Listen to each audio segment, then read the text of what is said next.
Hello everyone, I'm Noor Janat Mim. You know, whenever we want to learn something, we are told that we need to learn that thing from the very basic. So what's the basic of English language?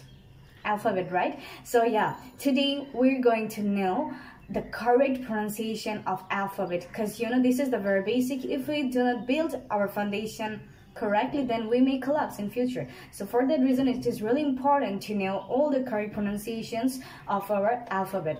So first of all, I have a question for you. Like, this is the common question for my students whenever I go to teach. Then I ask this question to everybody, that is, how many alphabet are there in English language? So if your answer is 26, then you are wrong, because alphabet is the set of letters. If I say how many alphabets are there, then your answer must be 1, because alphabet is the set and letters are 26. Whatever, now let's go to the main points. Listen, as I told that we are going to learn the correct pronunciation of all the letters that we have in English language. So first of all, the letter that we have is A. A. So most of the time we pronounce it like A or A. So this is not correct. We should pronounce it like A. A. The next one is B. B. C. C. D. D. E. E. If. Now if এর জায়গায় আমরা একটু ভুল করি, অনেকেই কিন্তু আমরা এটাকে বলি f f, কিন্তু এটাকে কিন্তু আমরা এই সাউন্ড দিয়ে বলতে পারবো না, আমাদেরকে বলতে হবে if then h i এই পর্যন্ত কিন্তু আমাদের ঠিক থাকে। এর পরের পার্টগুলোতে গিয়ে বেসিক্যালি আমরা ভুল করি।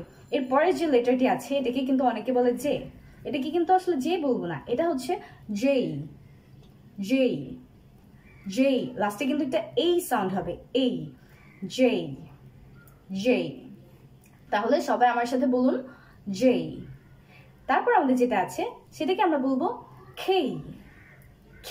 এখানেও আমাদের এই সাউন্ড হবে, প্লাস এটাকে আমরা খ দিয়ে বলবো। অনেকে কিন্তু আমরা শুধু বলি কে, এটা কিন্তু কে না, আমরা বলবো K K K।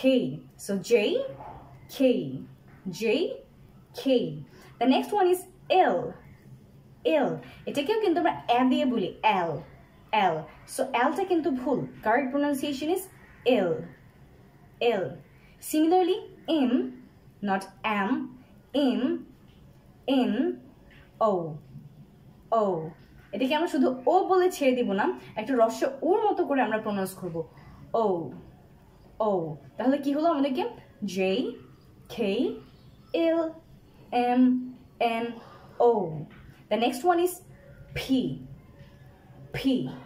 So এটা কিন্তু একটা aspirated letter, আমরা কিন্তু এটাকে একটা জোরে বাতাসের প্রেসার দিয়ে বলবো P P. So most of the time আমরা কিন্তু শুধুমাত্র এটাকে P বলে রেখে দেই, এটা কিন্তু P না, এটা হচ্ছে P P P. For example, P paper, P pen, P pineapple, P penguin. ওকে, তাহলে আমাদের লেটারটি কি হবে P। তারপর যেটা আছে সেটাকে আমরা খ দিয়ে বলবো, এটাকে আমরা মোস্ট অফ দ্য টাইম এভাবে বলি Q. This is not Q at all. আমরা এটাকে বলবো Q Q।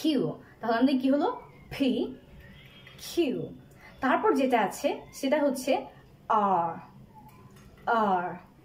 এটাকে আমরা কিন্তু এভাবে একদম ডিরেক্টলি বলে দিব না আর, এটাকে আমরা রটাকে হালকা করে ছেড়ে দিব আর। তাহলে P Q R।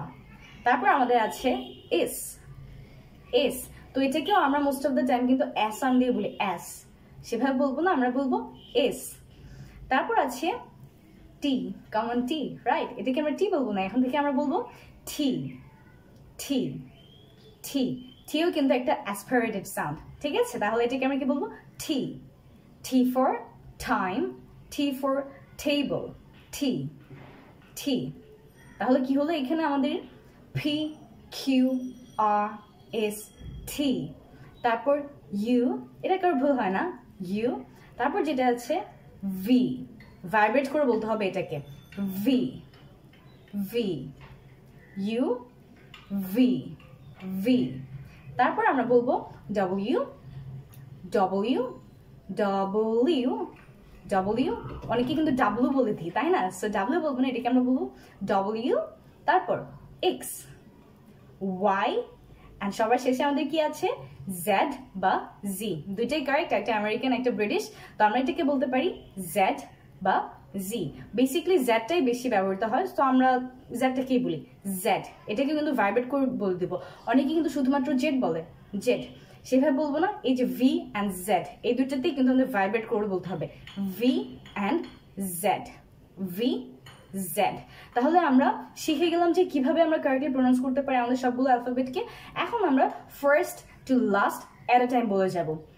A, B, C, D, E, F, G, H, I, J, K, L, M, N, O, P, Q, R, S, T, U, V, W, X, Y, and Z. So এই হচ্ছে আমাদের correct pronunciation of 26 letters. এখন থেকে আমরা যদি কোনো spelling পাই, সেক্ষেত্রে কিন্তু আমাদের কারেক্ট প্রোনাউন্সিয়েশনটা জানা থাকলে স্পেলিংয়ের প্রোনাউন্সিয়েশন অটোমেটিক অনেকটাই ঠিক হয়ে যায়, তাই না? যেমন আমরা দেখেছিলাম পি, টি, কিউ, তারপর আমাদের ছিল হচ্ছে ও, তারপর জে, কে, এগুলো কিন্তু আমাদের মোস্ট অফ দ্য টাইম ভুল হয়ে থাকে। সো আশা করছি আজকের লেসনের পর আমরা কখনো কেউ এবিসিডির কারেক্ট প্রোনাউন্সিয়েশনগুলো কি ভুলভাবে বলবো না। I'm Nurajin Atmim, and I'll see you real soon with another lesson. Till then, take care and Allah Hafiz. Stay connected everywhere, because learning English is now easy peasy. Allah Hafiz. But don't forget to share the lesson and stay connected everywhere in a YouTube channel, Facebook page and group, TikTok account, Instagram, so that you don't miss any of our lessons. And I'll see you real soon. Take care. Bye.